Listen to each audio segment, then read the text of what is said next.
নিজের গায়ে রক্ত মেখে এই শিশুগুলো প্রতিবাদ ও ধিক্কার জানায় ইসরায়েলি বর্বরতার।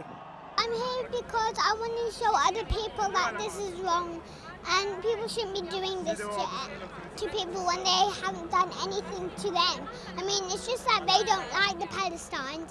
শনিবার সাপ্তাহিক ছুটির কারণে এরকম শত শত পরিবার যোগ দেন তাদের সন্তানদের নিয়ে 10 ডাউনিং স্ট্রিটের হাজারো মানুষের প্রতিবাদ সমাবেশে। Want America and UK to stand up for them because they are backing them up. So basically we just want peace, stop killing the children, stop killing the innocent people. We want freedom for Palestine and for the Jews to stop the oppression. It's a shame on Britain and the US to support what Israel is doing to Palestinians. 2003 সালে Iraq যুদ্ধের সময় লন্ডনের রাস্তায় প্রতিবাদ করতে নেমে এসেছিলেন 1 million মানুষ।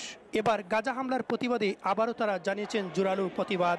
Unite the union, socialist party, trade union, Palestine solidarity campaign, Muslim council of Britain সহ শত শত সংগঠনের ব্যানারে ইসরায়েল বিরোধী প্ল্যাকার্ড হাতে সকাল থেকে সমবেত হতে থাকেন শান্তিকামী মানুষ। End the killing, stop the massacre, free Palestine, এমন সব হাজারো দাবি সম্বলিত প্ল্যাকার্ড আর ফেস্টুন নিয়ে লন্ডনের রাস্তায় লাখো জনতা। মানবতাবাদী এসব মানুষের মুখে একটি দাবি, বন্ধ হোক গাজায় মানুষ হত্যা। দুপুর 12টায় কানায় কানায় ভরে যায় ডাউনিং স্ট্রিটের আশেপাশের সকল সড়ক।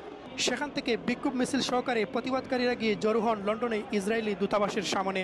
সমাবেশে আগত ট্রেড ইউনিয়ন নেতারা জানিয়েছেন ইসরায়েল আন্তর্জাতিক আইন অমান্য করে যুদ্ধাপরাধীর খাতায় নিজেদের নাম লিখিয়েছে, এজন্য তাদের কাঠগড়ায় দাঁড় করাতে হবে। At the moment what we are seeing is a systematic campaign of genocide against the Palestinian people. Israel has breached more UN resolutions than any other country in the world at the moment. And to show the support to the Palestinian people.